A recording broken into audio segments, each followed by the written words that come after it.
Alrighty, so let's go over the plank.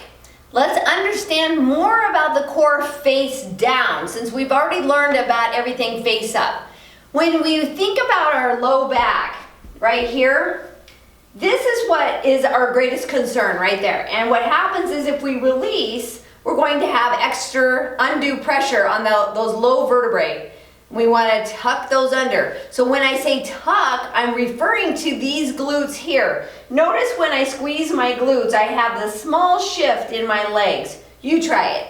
When you're even standing there, kneeling down, whatever you're doing, if you're standing, you're going to notice, and I'm going to come out of camera here for a second, you're going to notice right here, this is the difference. Now what I'm not doing is bending my knees, okay? So you're here, and I want those to squeeze, and I like to relate it to maybe a tight cheek moment if you're having a bathroom emergency, where you're like, whoop, right? You're trying to keep those nice and tight. Now, here's the thing. When those are tight, your core actually has stability, okay? So keep that in mind. Here's the second thing I want you to understand. When you are face down in a plank, your body acts like a box spring mattress set. This is your box spring, that's your mattress. Let me show you what I'm talking about right here.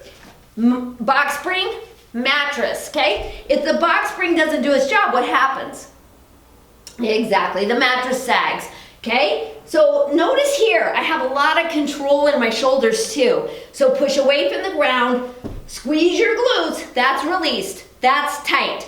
Notice how round my back is. That is a true plank. Right here, it almost feels like it's concave, okay? In the beginning, your brain's like, I don't even know where those are.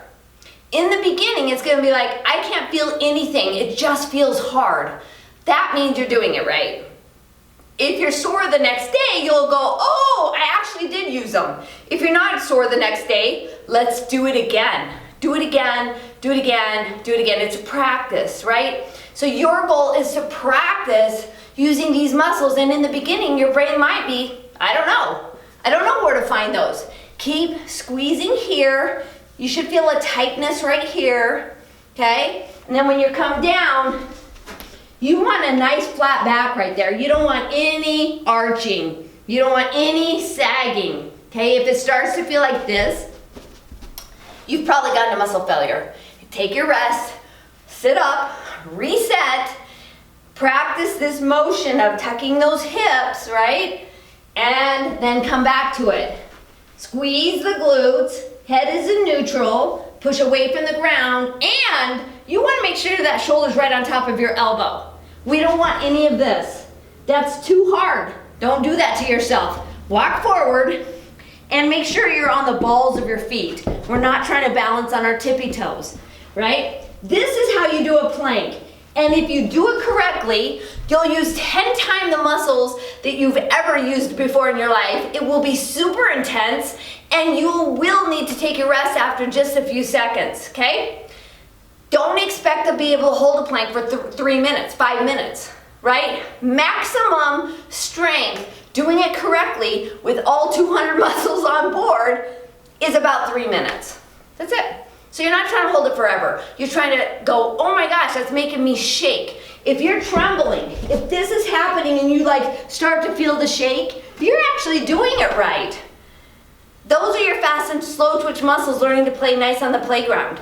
So let your body shake. Don't hate it. It doesn't mean you're weak. It means that you're coming back together. You're reconnecting your mind to your muscles, and it's just a matter of time before you get strong. So be patient with the process. Do your planks correctly. Protect the low back. You got this.